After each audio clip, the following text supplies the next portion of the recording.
har et særligt forhold til den, der hedder 9.11. Vi sad nede i Woodstock. 11.9. Hernede bagved, der ligger Woodstock. Og jeg sidder sammen med min ven Bill. Han er død nu. Han sidder ved bordet og vokset op i New York. Så hører vi om denne her.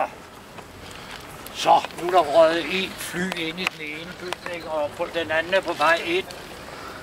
Og Bill han sidder der, han er vokset op i New York, og han var overhovedet ikke chokeret. Han synes, det var noget af det mest logiske, der overhovedet kunne ske. Det var, at de to bygninger, de to guldtårne, at de bliver bombarderet, kan man sige, af to flymaskiner. Hvorfor synes han, at det er helt i orden? Det synes han, fordi han var et ældre menneske, ligesom mig selv. Amerikanerne, hvad de lavede? De bombede ind over Tyskland. De lagde 2 atombomber over Japan. Så kommer Koreakrigen. Så kommer Vietnamkrigen. Og det kører endnu det lort. Så han synes, at det var fuldstændig logisk, at når vi kommer dertil, at de der, jamen det er bare et ganske almindeligt hævnagt efter, hvad Amerika har lavet ved Europa og resten af verden igennem de sidste 50-60 år.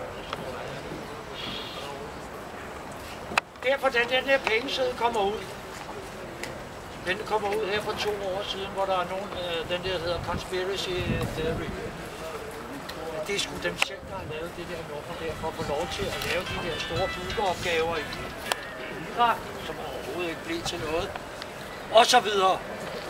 Nu vil jeg så holde den her lille tale her, og så kommer der noget senere på engelsk. Jeg ved ikke, hvem der har skrevet, men jeg har lovet at læse den op. Okay. After that in English. Ja. Den hedder Den økonomiske vækst. Alle samfund bygger på en myte, skriver Jim Jack. Imperialism is out.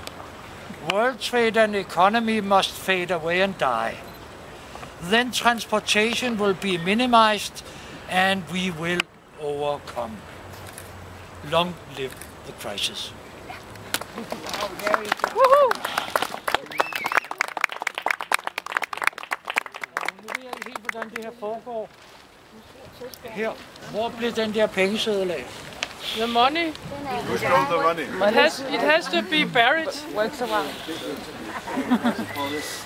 Sorry, here. Please. Okay, nå, ja. Ja, man kan se den også bagefter henne på tavlen. Det kan man. Niels, tager du billedet, mens han... Ja, overpræst. Vær så god. Hvor er... I can help you. Ja. Er jord, du kommet? Græsset skal vel ovenpå, det er jo pænt. Det skal vi der ikke. Rita, du skal lige væk. Nej, jeg forhåbentlig ikke genopstå. Det gør det jo på en anden. Rita, du skal lige flytte dig. Af jord er du kommet. Til jord skal du blive.